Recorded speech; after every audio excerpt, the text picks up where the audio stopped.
talk about Andy Warhol. Andy Warhol was an artist that was popular in the 1950s, and he was in a movement called pop art. He was one of the leaders in the pop art movement. And so I have his shirt on today. I went to his museum last year in Pittsburgh, and it was awesome. If you ever get a chance to go see, it's great. Anyway, he's one of my favorite artists, and so we're going to talk about him and a little bit of his artwork in class. And so he's, if you've seen the Campbell soup can, it's famous. That's one of his most famous things that he's done. But he based his art off of what was going on in pop culture. So what was popular, so that's pop art. So whether it was celebrities or music or advertisements, what people were eating, Campbell's soup, all of these things that were popular at the time. So that's pop art.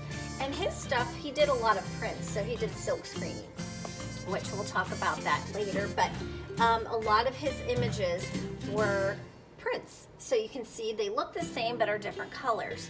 And so we're gonna do something today that is inspired by him. We're gonna make some donuts. And so we're gonna make pretty much just 4 donuts, and we're gonna do ours in different colors too.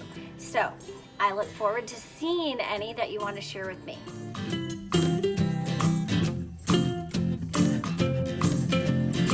All right, boys and girls, so let's get started. So I have a white piece of paper, and all I have done is I'm going to divide it into 4 spaces. So I'm folding the corners to the corners. I'm going to crease it. I've already done this one, so I'll do it again to show you. Open it back up, and then fold it the other way. Corners to the corners. And crease it. And you're going to open it up. And you'll have your rectangles. You have 4 rectangles, okay? Now, I said we're gonna go ahead and do donuts, but ice creams fit on here too. Ice cream cones fit nicely. So if you're an older student, you might wanna try that. That might be a challenge for you. So what I did is I drew it out first on a scratch paper, cut it out, and then so now I have a template that I can trace for each one, okay? And that way they're consistent. Sometimes it's hard to draw them the same. So if you want to get that pop art look, you want it to look like prints, you might want to do that. If you want to do another image, you can do anything you want. If you decide you wanted to make, you know, cool lollipops, or it doesn't even have to be food. It could be an item. It could be a tennis shoe. You could do it this way and do tennis shoes. You could do anything you want. Art supplies, doesn't matter. But the older students, I'm going to challenge you to do something different, a little bit harder. For my little kinders and first grade, you guys might want to do a donut. Donuts are a little bit easier to do. So what we're going to do for this donut is we're going to just use something, you can find something around the house that has a circle that will fit in your rectangles. Okay, and you want to try and put it at the same place, in each rectangle, so it looks consistent, looks the same. Okay, all right, so what we're gonna do is we're just gonna trace it out.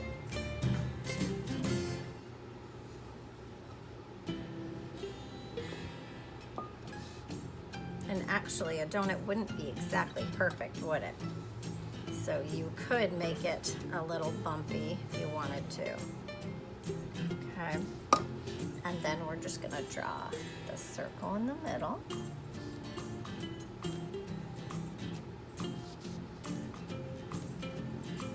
If you want to get something to help you trace, you can. These aren't all exactly perfect, are they? But donuts aren't exactly perfect. But I like that they're all the same size because it gives it a little consistency. It makes it look kind of the same. Okay? So then what we're going to do is we're just going to use a wavy line to put some frosting on all of them. Just wave it around like it's dripping on the donut.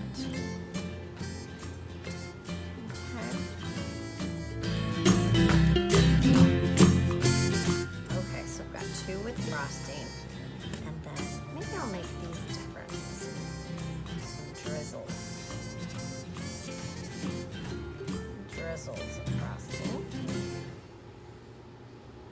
swirls. Okay, and so I made 1 line, so I'm going to double that line.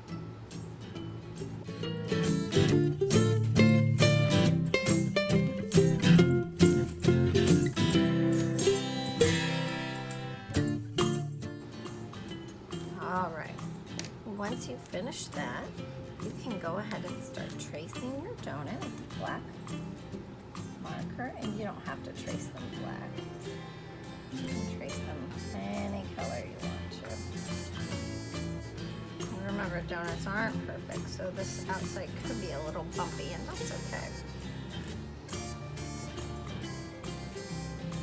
Okay, and I think I'm gonna divide this space. If you need a ruler, you can get a ruler. That might be helpful. I'm just going to go ahead and divide it with my marker. Okay.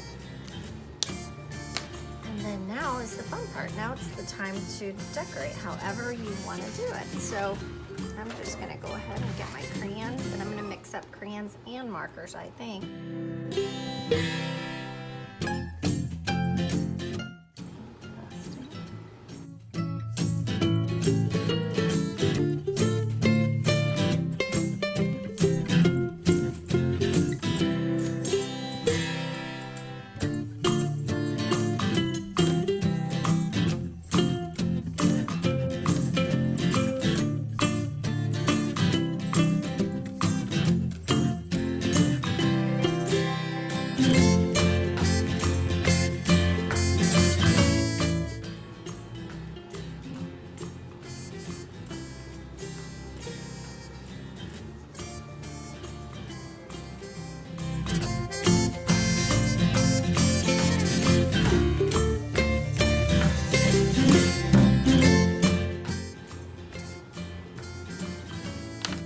Boys and girls, that's it, colored in.